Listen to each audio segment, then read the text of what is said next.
sabi niyo nga gusto niyo yung leadership style ni SPG. So, kontento rin kayo sa pag-handle niya sa impeachment case ni VP Sara?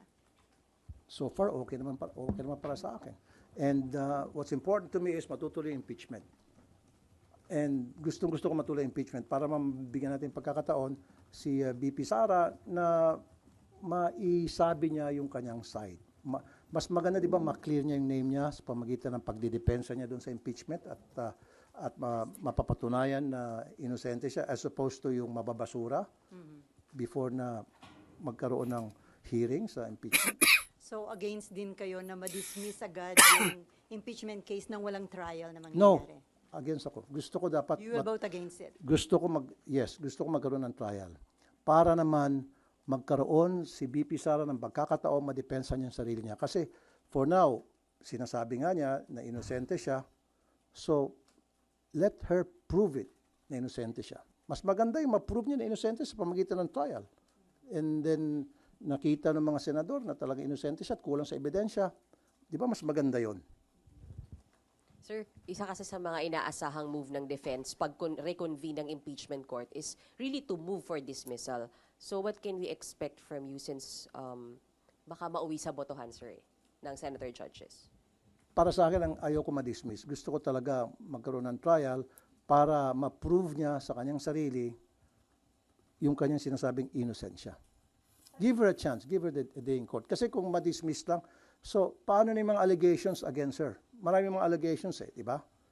O, paano niyo mapuprove yun? Paano niyo masasabi sa taong bayan na inosente siya, na lahat yan ay puro katang-isip lamang kung hindi tayo magkaroon ng trial? Because doon sa trial, doon niya mapuprove yung kanyang innocence. At doon niya mapuprove kung siya ay guilty.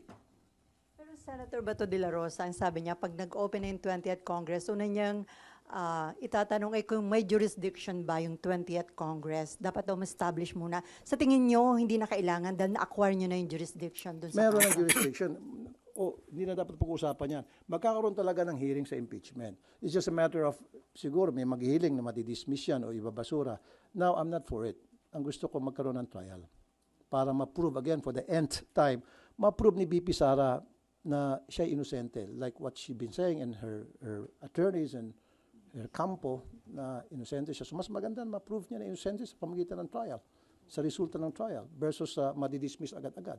So wala siyang pagkakataon na mapakita sa taong bayan na siya ay malinis at yung mga aligasyon ay gawa-gawa lamang. May we know how you are preparing for the impeachment, sir? Are you getting or hiring extra legal minds to advise you? I've been talking to my legis every now and then. In fact, I've been also consulting to some lawyers. In fact, meron pa akong mga konsulta. I'm not gonna tell you their names. Mga former justices ng Sandigan Bayan, may former justice ng Supreme Court na nakausap ko. So I've been talking to some people and asking for their inputs. Bakit, sir? Ba't kinakailangan niyo, sir, na ganun karaming i-consult? Because this is my first time na maka-attend o maging senator judge sa isang impeachment hearing. So dapat I should be prepared. Hindi ako pupunta doon ng blanco. Dapat meron akong sapat na kaalaman so that I can make intelligent decision at the end of the day. Pero wala kayong nakita, sir, na parang delaying tactic. Kasi sabi niyo, bakit ang tagal? Parang hindi... For me, I don't think so. Labas na tayo doon, lampas na tayo doon sa delaying tactics na tinatawag. Doon na lang tayo pag-uusapan natin yung sa impeachment trial na. Kasi para sa akin, gusto ko talaga magkaroon ng trial. Ano lang tayo na SONA last time? Okay? Sir, ano lang, expectation sa SONA ng Pangulo since more than 1 week na lang po? What you want to hear po? What I want to hear is, I don't know yet kung ano yung mga sasabihin niya. Of course, meron nang nag-prepare ng kanyang speech, meron mga nag-advise sa kanya. Pero ang gusto ko sana, wish ko lang, hindi naman siguro masama mag-wish, sabi nga nila, hindi naman siguro masama mangarap, libre ang mangarap. Pangarap ko sana sa SONA, baka pwedeng isali ng, sabi ko, bake in a man, Mr. President.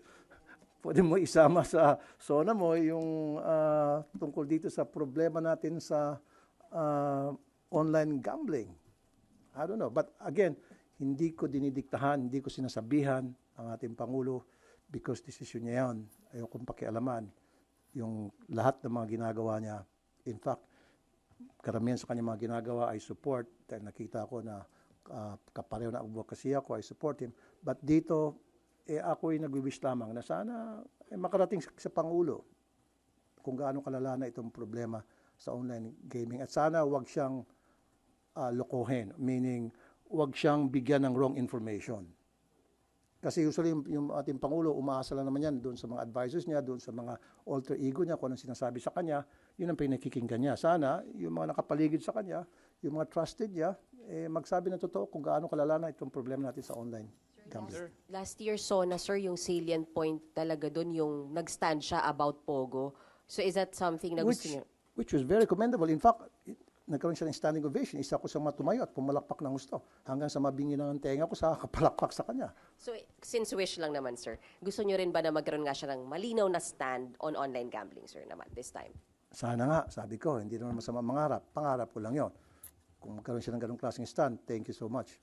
Sir, pahabol lang, isa lang po. Sir, ano pong masabi niyo so far doon sa development, doon sa online sabong, yung mga nare-retrieve daw ng mga buto? Yes, nakamonitor ako dyan.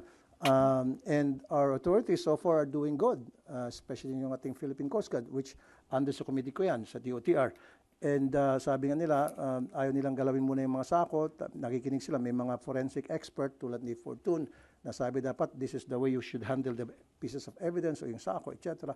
So let's leave it at that. Kung ano yung mga ginagawa natin mga otoridad, suportahan natin. Fully support ako dyan. May mga korte tayo. However, pag nakita ko yung mga pulis natin, medyo winawashi-washi yung ginagawang investigasyon, magsasalita ako. Magsasalita ako. Pero sir, ano yun, nagpalakas dun sa whistleblower yung kanyang mga binulgar dahil dun sa nakukuha ng mga buto or... That's a good development, as a matter of fact. Kaya lang, may mga nagsasabi na baka planted daw yun. Siyempre, tuwing merong ginagawa yung damn if you do, damn if you don't. Ganun tayo mga Pilipino. Pag may ginagawa, yung ating mga otoridad, mali yan. Pag walang ginagawa, mali yan.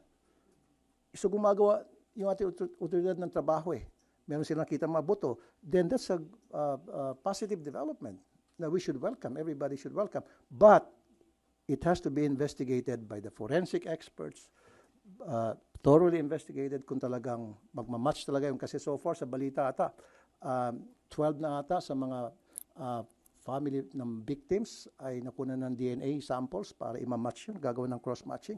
So let's leave it at that. Sana maging successful yung gagawin cross-matching.